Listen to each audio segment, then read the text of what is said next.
और जल जीवन मिशन घोटाले को लेकर इस वक्त की बड़ी खबर का रुख कर रहे हैं। पूर्व पीएचईडी मंत्री महेश जोशी को गिरफ्तार कर लिया गया है। प्रवर्तन निदेशालय ने महेश जोशी को गिरफ्तार किया है। महेश जोशी को पूछताछ के लिए बुलाया गया था।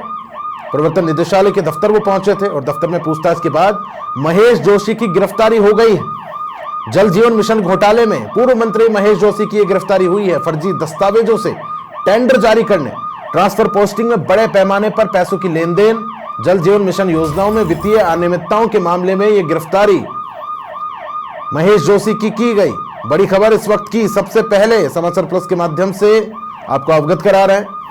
इस वक्त की बड़ी खबर, पूर्व पीएचईडी जो मंत्री हैं महेश जोशी, वो प्रवर्तन निदेशालय के द्वारा, ईडी के द्वारा गिरफ्तार कर लिए गए। फिलहाल ईडी के द्वारा लगातार पूछताछ जारी है। इससे पहले की बात करें तो लगातार समाचार प्लस इस पूरे मामले को लेकर ताजा जानकारी आप तक पहुंचा रहा था, मुहैया करवा रहा था। महेश जोशी को पूछताछ के लिए भी प्रवर्तन निदेशालय बुलाया गया था। दफ्तर वो पहुंचे थे इससे पहले, जब मीडिया से भी उन्होंने बातचीत की थी। और उसके बाद अभी बड़ी खबर, दफ्तर में पूछताछ के बाद अब महेश जोशी को गिरफ्तार कर लिया गया है। उनकी गिरफ्तारी हो गई है।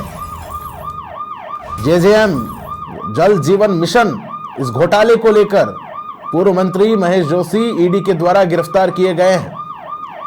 उन पे आरोप हैं फर्जी दस्तावेजों से टेंडर जारी करने के, ट्रांसफर पोस्टिंग में बड़े पैमाने पर पैसों की लेन देन के भी आरोप, जल जीवन मिशन योजनाओं में काफी वित्तीय अनियमितताएं पाई गई थी।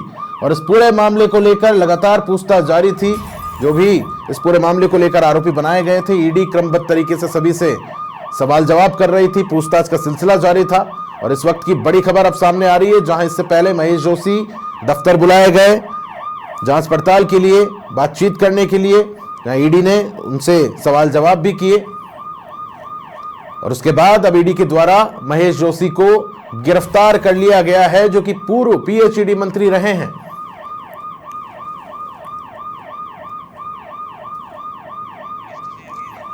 वरिष्ठ सहयोगी राकेश शर्मा अधिक जानकारी के साथ फोन लाइन पर मेरे साथ जुड़ गए हैं। राकेश, एक बड़ी कार्रवाई यहां पर हुई है। पूर्व पीएचईडी मंत्री महेश जोशी गिरफ्तार कर लिए गए हैं। इससे पहले वो बातचीत के लिए भी उनको दफ्तर बुलाया गया था। अधिक जानकारी चाहूंगा।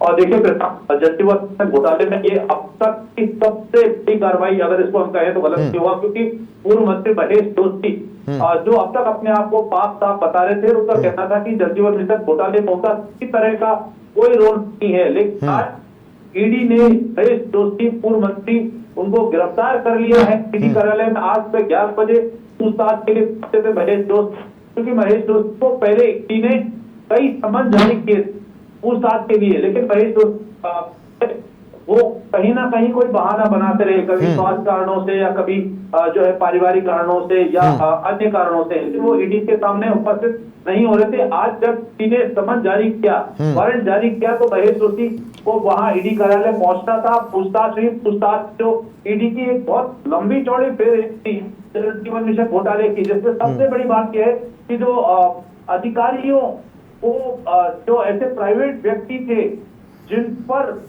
जिनके जरिए अधिकारियों पर दबाव डाला गया, उनसे गलत काम करवाए गए, उनसे पैसे लिए गए, और जो प्राइवेट व्यक्ति वो पैसे वसूलते रहे। लेकिन मंत्री की खामोशी उस समय की, वो जो है कहीं ना कहीं नियम विरुद्ध थी। और क्योंकि ट्रांसफर पोस्टिंग में बहुत बड़े पैमाने पर लेन देन हुई थी, जो जल जीवन मिशन घोटाले में कौन के फर्जी सर्टिफिकेट जारी हुए थे, फर्जी सर्टिफिकेट की जांच को प्रभावित करने में जो बयान दिए हैं ईडी जो जलदाय विभाग के अधिकारियों ने, और जो पूछताछ हुई संजय बड़ाया से कि जो इरकॉन सर्टिफिकेट के जो जांच हुई थी उसको क्यों डाइवर्ट किया गया, तो उसमें नाम महेश जोशी का आया है। क्योंकि जो इरकॉन कंपनी का फर्जी सर्टिफिकेट लगाने वाली जो कंपनी गणपति और श्री श्याम ट्यूबवेल कंपनी, इन कंपनी के खातों से संजय बड़ाया के खातों में पैसा पहुंचा था, और ये रकम करोड़ों में थी। तो क्या अकेले संजय बड़ाया ने ये पैसा लिया? क्योंकि संजय बड़ाया पूरी तरीके से महेश जोशी के नियंत्रण में था। महेश जोशी के अनुसार जो है पूरी सिस्टम को चला रहा था, जबकि वो एक प्राइवेट व्यक्ति था। ऐसे बयान जलदाय विभाग के अधिकारियों ने ईडी को दिए हैं, और उन्हीं बयानों के आधार पर आज महेश जोशी की गिरफ्तारी हुई है। निश्चित तौर पर जो हजारों करोड़ का घोटाला जल जीवन मिशन में हुआ था, उसमें अब कहीं ना कहीं जो दूसरे दोषी अधिकारी हैं, जो अभी तक प्राइम पोस्टिंग पर बैठे हैं, मलाईदार पोस्टिंग पर बैठे हैं, जिनके खिलाफ मुकदमे दर्ज हैं, अब उन पर भी गिरफ्तारी की तलवार लटकी हुई है, क्योंकि उनको भी गिरफ्तार होना पड़ सकता है, वो भी इस घोटाले में लिप्त हैं। अच्छा राकेश, जिन भी संबंधित धाराओं में ये मुकदमा पंजीकृत किया गया है महेश जोशी के खिलाफ और उनको गिरफ्तार कर लिया गया है, आगे क्या कुछ प्रावधान रहेंगे इस कार्रवाई को लेकर बात करें? बिल्कुल, देखिए आगे की कार्रवाई के लिए ईडी के जो लीगल एडवाइजर है अजात शत्रु मीणा, वो ईडी कार्यालय पहुंचे हैं। चूंकि गिरफ्तारी के बाद इनको अदालत में पेश किया जाएगा। ईडी इनसे इनके खिलाफ रिमांड मांग सकती है, क्योंकि जो साक्ष्य ईडी के पास में है, जो सबूत ईडी ने एकत्रित किए हैं, जो बयान अधिकारियों ने दिए हैं और जो पैसा ट्रांजेक्शन हुआ है पूरा, उसके बारे में ईडी अभी और पूछताछ करेगी और ये मामला अब जो है लंबा चलेगा, क्योंकि जो अधिकारी हैं जिन्होंने बयान दिए हैं, जिन्होंने भ्रष्टाचार किया है या जिन्होंने पैसे दे करके ट्रांसफर पोस्टिंग ली है, उन तमाम अधिकारियों के सवालों का जवाब महेश जोशी को देना है। ऐसे में ईडी इनसे जो अदालत से इनको रिमांड पर मांग सकती है और ईडी के अधिवक्ता इस मामले में पूरी तैयारी कर रहे हैं कि अदालत में जब इनको कल पेश किया जाए तो उस समय कौन से साक्ष्य रखे जाए कि ईडी रिमांड पर लेकर के महेश जोशी से पूछताछ जो है करे। चूंकि अब गिरफ्तारी हुई है तो निश्चित तौर पर अदालत इनको न्यायिक हिरासत में भेज सकती है। आने वाला समय अब महेश जोशी के लिए बेहद संकट भरा हो सकता है। मुश्किलें सामने और भी ज्यादा आएंगी। अच्छा, इससे पहले महेश जोशी को जब ईडी दफ्तर बुलाया गया था प्रवर्तन निदेशालय के, तो वो मीडिया से भी मुखातिब थे। उनकी कोई प्रतिक्रिया सामने आई इस संबंध में? क्योंकि पाक साफ तो लगातार खुद को बता रहे हैं। इससे पहले की बात करें, देखिए महेश जोशी ने लगातार हमेशा, ये पहली बार महेश जोशी के खिलाफ ईडी की कार्रवाई नहीं है। इससे पहले भी महेश जोशी के घर पर, दफ्तर पर और उनसे जुड़े लोगों के ठिकानों पर ईडी के छापे पड़े हैं। और जब भी ईडी की कार्रवाई हुई है या नोटिस आया या समन आया, तो महेश जोशी ने साफ तौर पर यह कहा था कि वो ईडी की कार्रवाई का पूरा समर्थन करते हैं। जो उनसे पूछताछ की जाएगी उसमें वो सहयोग करेंगे। और चूंकि उनका किसी प्रकार का कोई लेना देना इस पूरे घोटाले से नहीं है। जो कार्य किया वो अधिकारियों ने किया और जो काम उनके नाम बताए जा रहे हैं उनसे उनका किसी तरह का कोई वास्ता नहीं है। लेकिन जब ईडी ने कड़ी से कड़ी जोड़ी ठेकेदारों की, अधिकारियों की, प्राइवेट व्यक्तियों की, दलालों की, तो उसमें ये तथ्य सामने आ रहे हैं कि कहीं ना कहीं महेश जोशी मिली भगत से ये हुआ है।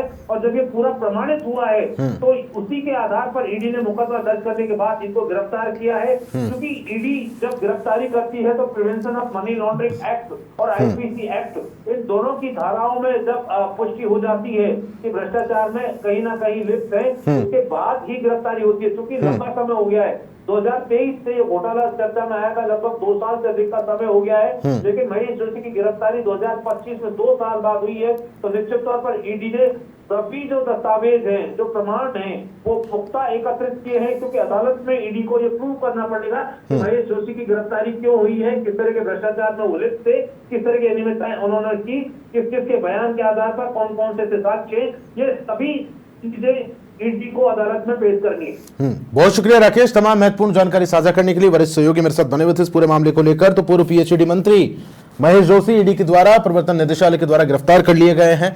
फर्जी दस्तावेजों से टेंडर जारी करने, ट्रांसफर पोस्टिंग में बड़े पैमानों पर पैसों की लेन देन, जल जीवन मिशन योजनाओं में वित्तीय अनियमितताओं के मामले में यह गिरफ्तारी ईडी के द्वारा की गई।